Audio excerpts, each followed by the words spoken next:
Economy will be made shortly, and saying it will be, quote, the biggest decision I've ever had to make. This, as public health officials are debating whether the U.S. is prepared for return to normalcy. Dr. Anthony Fauci over the weekend suggesting parts of the economy could possibly reopen starting in May. But the FDA commissioner says much of that will depend on the availability of testing. It is a target, and obviously we're hopeful about that target, but I think it's just too early to be able to tell that. We see light at the end of the tunnel. I think it's just too early for us to say whether May 1st is that date. Dr. Nesheiwat, let me ask you, they're talking about the availability of testing. Where do we stand on that? Because we were hearing here in New York, we heard our governor say, well, we need to have these antibody tests in place, and that's how we're going to decide who can go back to work. We have yet to hear any information on how anyone can even get any of those tests. Yeah, so we still have a shortage. I'm still only able to test a fraction of my patients. The antibody test will hopefully come out in the next couple of weeks, but we're still continuing to do nasal swabs, but only with people who meet criteria: chest pain, shortness of breath, fever, low oxygen levels, those who are really sick. So we still have a shortage of test supplies, but having the antibody test will certainly help. We're not going to stop using the nasal swabs and the oral swabs once the antibody tests come in, but this is definitely still a huge problem, in my opinion, and we cannot open up on May 1st, in my opinion, unless we have enough diagnostic and testing capability tools, in addition to making sure hospitals have preparedness as far as PPEs, and making sure, obviously, that the number of cases are on a sharp decline before we even consider reopening. May 1st, that's like 2-3 weeks. It's a little bit too soon, in my opinion, but we can't predict the future. I think we need to just take it week by week.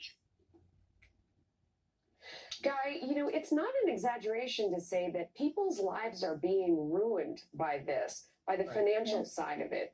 I talk to people every day where there are folks who feel like they don't have enough money to buy food to eat, to pay their rent. I mean, they're that desperate.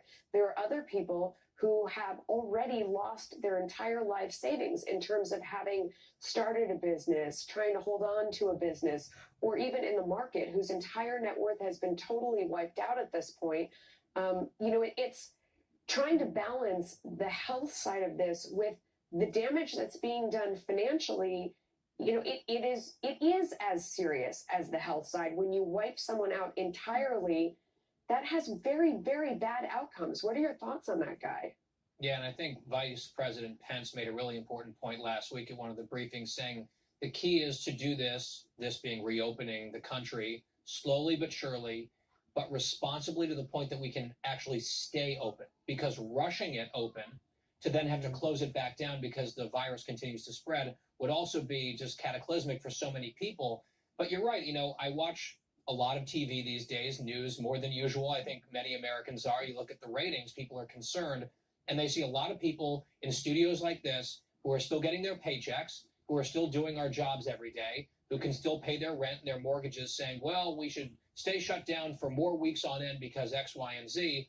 And they're sitting there thinking, I'm not getting paid. My small business may never reopen if this goes on much longer. It is really, really challenging to balance, Melissa, as you said. I love the idea that we heard, and Dr. Fauci talked about this being not a one-size-fits-all timeline or solution. We heard a few weeks ago about going county by county and assessing low risk, medium risk, high risk, and then adjusting our strategy accordingly at the federal level, but also the state and local level in terms of making these decisions. But to the doctor's point that she made a moment ago, I'm not sure it's responsible or practical to do that unless and until we really do have widespread, very available testing, whether it's antibodies or just straight up testing, so we can actually track things properly. And it seems like we aren't there yet. And again, it's just an awful, awful calculus. Yeah. Meantime, the IRS is announcing the first wave of coronavirus relief checks, and that they are starting to land in Americans' bank accounts as congressional lawmakers struggle to pass additional stimulus legislation. Republican leaders are proposing an additional $250 billion in funding for the Paycheck Protection Program, while Democrats are pushing for a larger package. Here's GOP Senator Tim Scott. The Democrats, unfortunately, blocked another $250 billion that we know needs to be done immediately, and we have time to factor in the impact of phase 3 over the next few days. If we do it right, we could see this economy have a V-shaped recovery. If not, we're only adding trillions of dollars of debt that we're going to have to figure that out too. Marie, I'd start with you. I mean, no matter which side of the aisle you look at this, everything that's coming from the government is a temporary Band-Aid. No one is going to really be able to open their businesses and get better until there are customers out there. I mean, even the paycheck protection, if you put money in people's accounts, that's one time, a two-time type thing. They have to actually get back to work. There's only so much the government can do. What are your thoughts? There's only so much the government can do, but government can do quite a bit. And we've seen in other countries programs that are much more generous than ours here at home that are helping their economies stabilize in a way ours hasn't yet. Congress needs to appropriate more money, much more money to help people, to help these small businesses pay their paychecks. And yes, you are right, it is only a temporary solution, but we've also seen at the state level, unemployment funding is starting to run out. So once people lose their paychecks, they go into the next government bucket of unemployment funding. So we need to keep these people getting paid as long as possible.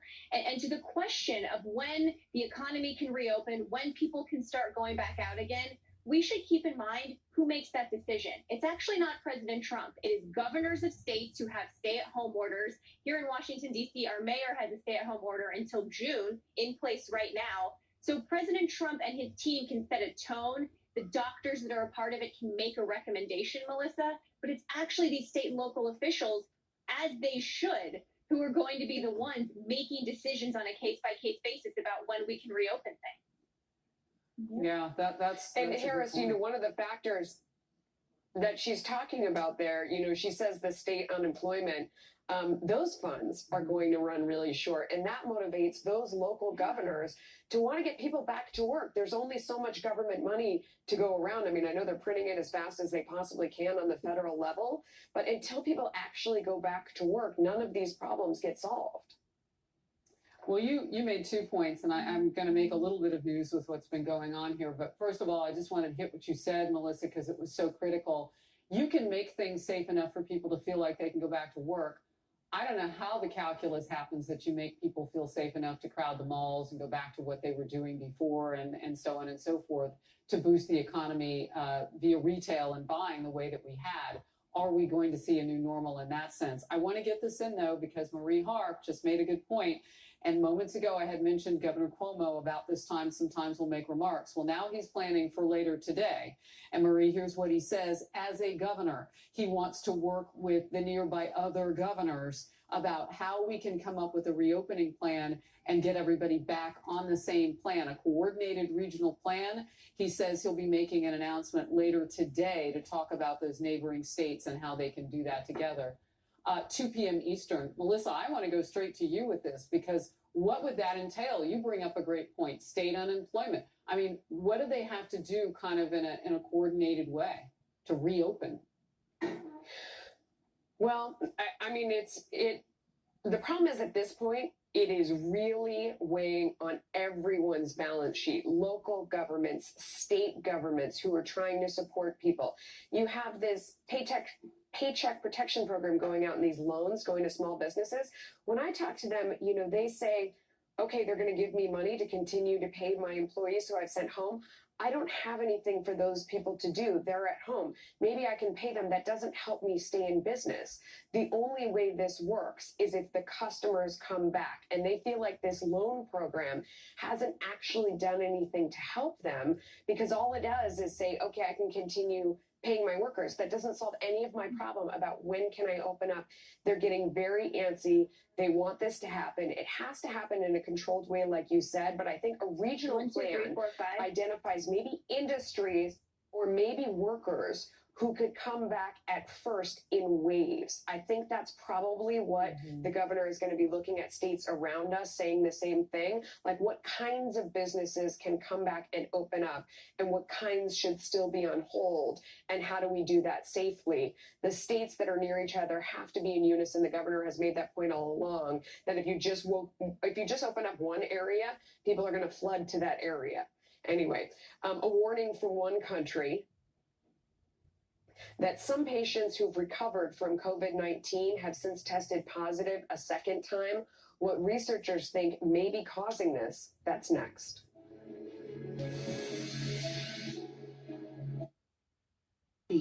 We're working with doctors and hospitals on over 235 clinical trials.